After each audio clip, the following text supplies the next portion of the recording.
کسی جگہ پر دو بوڑھے آدمی رہتے تھے۔ یہ دونوں بیچارے ایک جھونپڑی میں اس لیے رہتے تھے کہ بہت غریب تھے۔ ان کی بیگمات اور بچے ان سے دور شہر میں رہتے تھے۔ لڑائی جھگڑوں سے تنگ آ کر ان دونوں بوڑھے آدمیوں نے اکٹھے رہنے کا فیصلہ کیا تاکہ کسی ناخوشگوار حادثے کے وقت ایک دوسرے کی مدد کر سکے۔ یہ دونوں اس لیے گھر سے جھونپڑی میں منتقل ہو گئے تھے تاکہ ان کا بڑھاپا آرام اور سکون سے گزرے اور انہیں عمر کے آخری حصے میں کچھ اطمینان نصیب ہو۔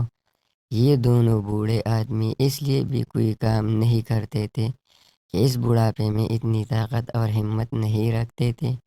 ایک دفعہ خدا کا کرنا ایسا ہوا کہ ان کی جگہ کے قریب مسجد سے یہ اعلان ہوا کہ کسی کا بچہ گم ہو گیا ہے اور جو کوئی اسے ڈھونڈ کر لائے گا اسے انعام دیا جائے گا۔ جب ان دونوں بوڑھے آدمیوں نے یہ اعلان سنا تو ان میں سے ایک نے بچہ ڈھونڈنے سے انکار کر دیا، جبکہ دوسرے بوڑھے نے سوچا کہ اگر وہ بچہ ڈھونڈنے کی کوشش کرے گا تو اس کے مزے ہو جائیں گے اور اسے اتنا بڑا انعام ملے گا کہ وہ اپنی باقی ساری زندگی چین و آرام سے گزار سکے گا۔ چنانچہ اگلے روز بوڑھا آدمی خود ہی بچہ تلاش کرنے کے لیے شہر کی طرف روانہ ہوا اور بچے کو جھونپڑی سے لے کر شہر تک ہر جگہ ڈھونڈنے لگا۔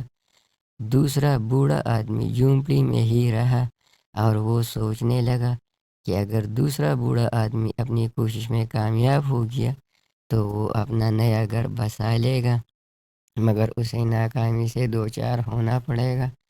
دوسرا آدمی صبح سے لے کر شام تک بچے کو ڈھونڈنے میں لگا رہا اور آخرکار وہ اپنی اس کوشش میں کامیاب ہوا اور اسے بچہ مل گیا۔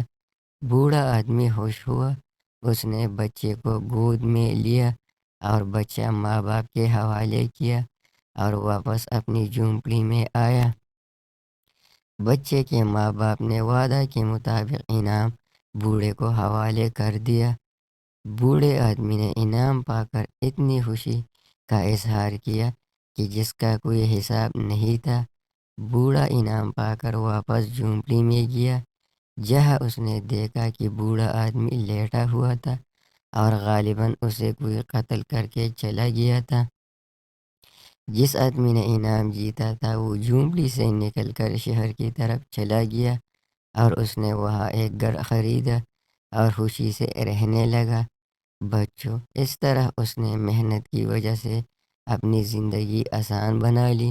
اس سے یہ سبق بھی ملتا ہے کہ اپنے بوڑھے ماں باپ کو بوجھ نہ سمجھا جائے بلکہ اس کی خدمت کی جائے، کیونکہ کل تم بھی کسی کے باپ ہوں گے اور تیرے ساتھ بھی ایسا ہی سلوک ہوگا جو تمہارے والدین کے ساتھ ہوتا ہے۔